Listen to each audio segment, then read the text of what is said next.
Olá, meu nome é Sandra Cerati, sou contadora do escritório Sul Contábil e pós-graduanda no MBA da BSSP em Legislação Trabalhista e Previdenciária. E hoje nós vamos tratar de um assunto com vocês, clientes e demais interessados, sobre a MP 927 de 2020 e a MP 928, que saiu imediatamente posterior a 927. As MPs 927 e 928, lançadas pelo governo federal, vieram para flexibilizar as relações trabalhistas e buscar uma alternativa para a manutenção de emprego, pois nossa sociedade vive um momento de calamidade pública, na qual essa medida se refere.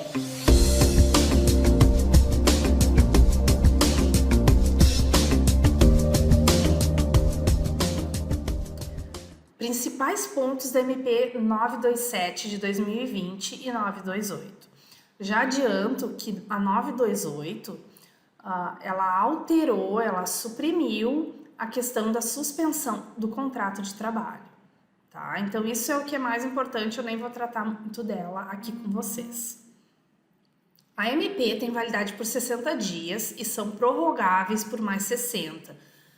Outro detalhe importante, assim que encerrar a calamidade pública, a MP perde a validade.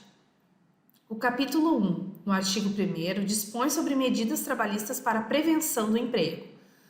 O parágrafo único estabeleceu que esse período é até 31/12 de 2020, pois referenciou o Decreto Legislativo número 6 de 2020, que em seu artigo 1º nos trouxe essa data. O estado de calamidade para fins trabalhistas constitui hipótese de força maior e na CLT é tratado conforme o artigo 501. O artigo 502 da CLT traz a possibilidade da extinção do contrato de trabalho, caso a força maior determine a extinção da empresa. Então nós temos que observar o seguinte, não é porque a empresa ficou com dificuldades, mas continuou suas atividades, que ela vai poder aplicar o 502. O artigo 2º nos traz o seguinte: acordo individual por escrito entre trabalhador e empregador, respeitando os limites estabelecidos na Constituição, e por isso eu não posso aplicar o artigo 503 da CLT. O 503, de maneira resumida, trata da redução de salários. Estes limites estão no artigo 7º da Constituição. Entre eles, o inciso 6º e 13º, nos quais trata de irredutibilidade. Trata da redução de salário e também redução de jornada. Isso só pode acontecer, é possível, mediante acordo e convenção coletiva. Teletrabalho, nesse momento, foi permitido que se altere o regime de contrato de trabalho para teletrabalho. Lembrando que o teletrabalho utiliza tecnologias da informação. A notificação se dará com 48 horas de antecedência por escrito ou por meio eletrônico, de preferência por e-mail.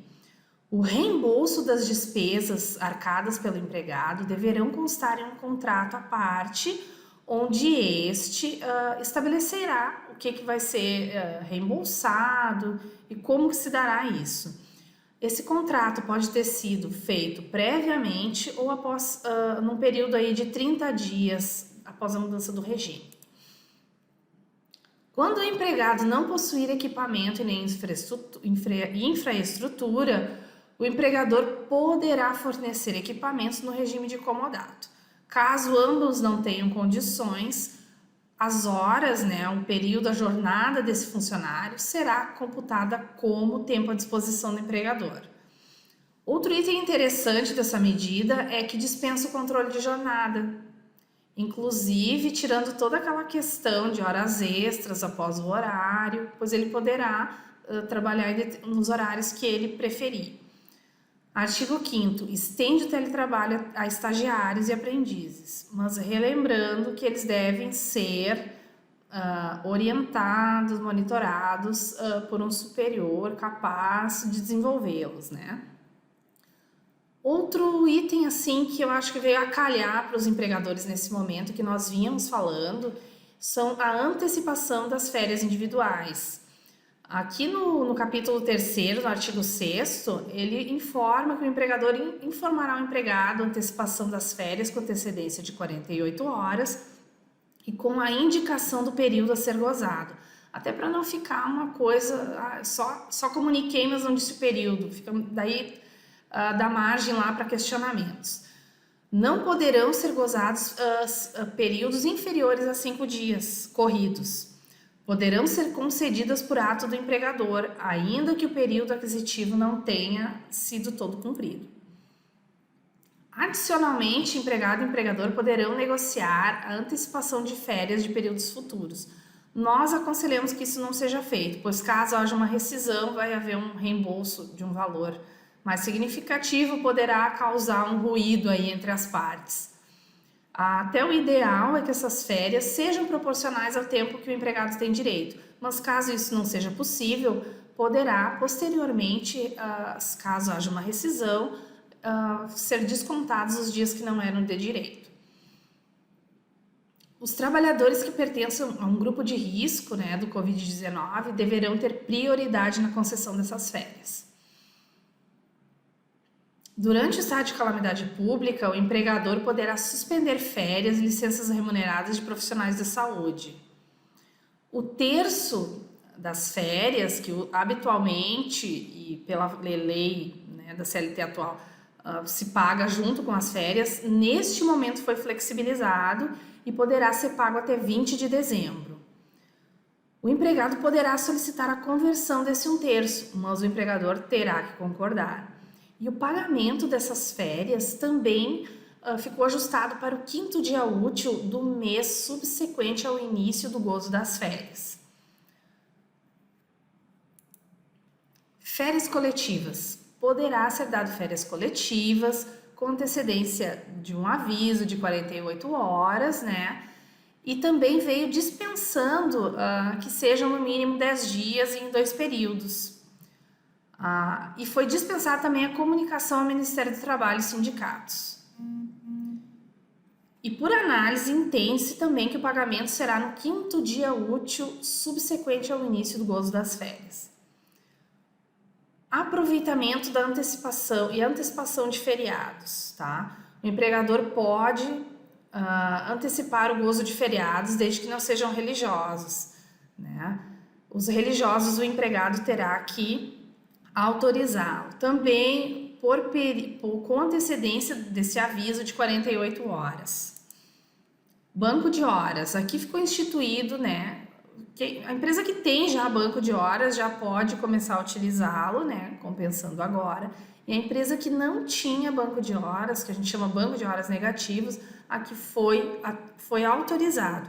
E a compensação será depois, num período aí que não pode exceder 10 horas diárias e nem 2 horas diárias de compensação, não podendo ultrapassar um limite de 10 horas diárias de trabalho.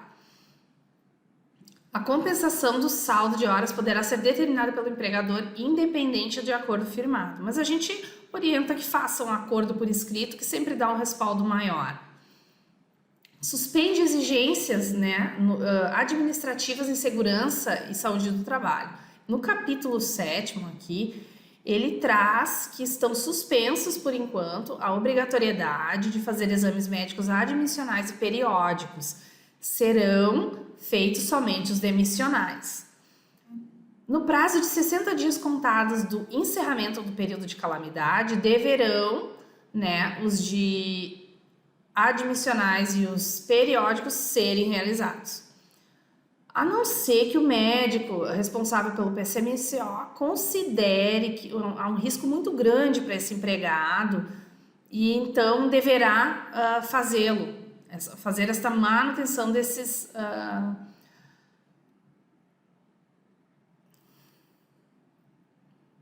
na hipótese do médico responsável pelo PCMSO considerar que há risco à saúde dos empregados, esses exames deverão ser realizados. Outro item que ajuda bastante, conforme o caso para o empregador, diferimento do FGTS, não é suspensão, não é precisar não pagar, ele simplesmente está postergando essa data de pagamento.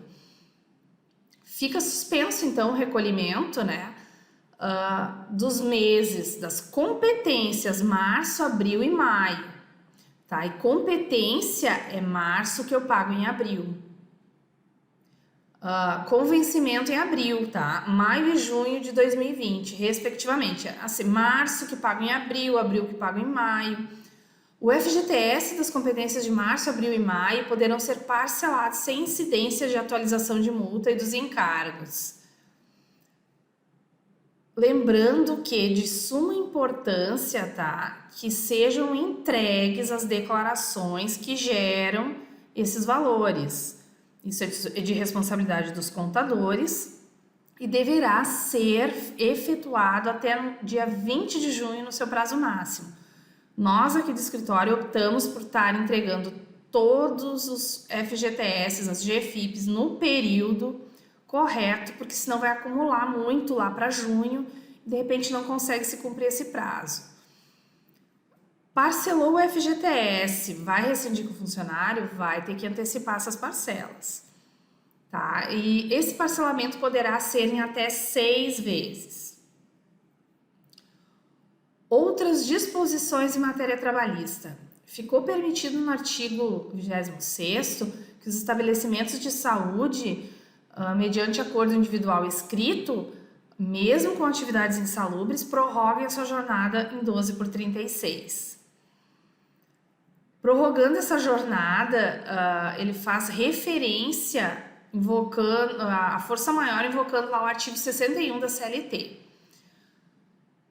E aí traz, né, na sequência, aí no artigo 27, 28, para essas empresas que têm essa questão aí de ser um estabelecimento de saúde. O artigo 29. Os casos de contaminação pelo Covid-19 não serão considerados ocupacionais, exceto mediante comprovação do nexo causal. O que é isso? O nexo causal é a causa por que ocorreu isso, como se deu isso, né?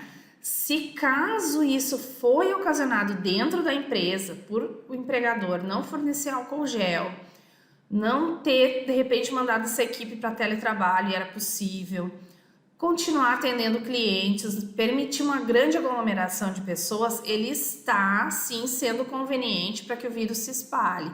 A partir desse momento, ele se torna responsável por essas pessoas e responsável pela contaminação. Os acordos e as convenções que estão vencidos ou vencedas no prazo de 180 dias a partir da publicação da medida podem ser prorrogadas pelo empregador por um período de 90 dias. Durante o período de 180 dias, a contar da data da medida provisória, os auditores fiscais do trabalho estarão atuando de maneira orientativa, a não ser nos casos de faltas graves. Seria falta de registro a partir de denúncia, trabalho escravo, acidente fatal, enfim, situações mais graves, né?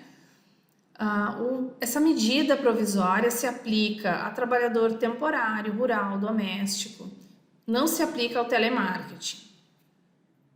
Disposições finais que tratam o artigo 12º. O capítulo, perdão, a 12º, no artigo 36º. Consideram-se convalidadas as medidas adotadas pelo empregador, desde que não contrariem a medida provisória, tomadas no período anterior a 30 dias da entrada da medida em vigor. Por exemplo, se o empregador deu férias individuais antes de ser publicada a medida, ela está valendo porque ela não veio contrariar nenhum item. E a certidão da Receita Federal, a certidão conjunta, também está com seu prazo prorrogado por 180 dias a contar da data da emissão. A medida provisória 928, então ela suprimiu, né, retirou de pauta a questão da suspensão do contrato de trabalho, que estava sendo um artigo bem polêmico. De onde tiramos essas informações? A fonte, a própria MP 927 de 2020, a MP 928 de 2020, aulas do professor Humberto Lucena, da BSSP, CLT comparada e atualizada, 4ª edição de Volia Bonfim Casar, e do nosso parceiro de trabalho aqui, nosso consultor Tiago Rodrigues, da Verbo Assessoria, que também tem nos auxiliado. Agora uma mensagem: não basta saber, é preciso aplicar. Não basta querer, é preciso também agir. Isso vem bem de encontro com o que nós estamos tratando hoje. Agora nós temos conhecimento, nós sabemos, então agora nós vamos aplicar. Aplicar em nossas empresas para que elas tenham saúde financeira, para que elas consigam superar esse momento difícil. Nós temos que agir. E nós da Sul Contábil estamos aqui dispostos a ajudar a sua empresa no que for preciso, no que for possível, para que ela mantenha tanto a saúde financeira quanto essa questão trabalhista, que também impacta no financeiro da empresa.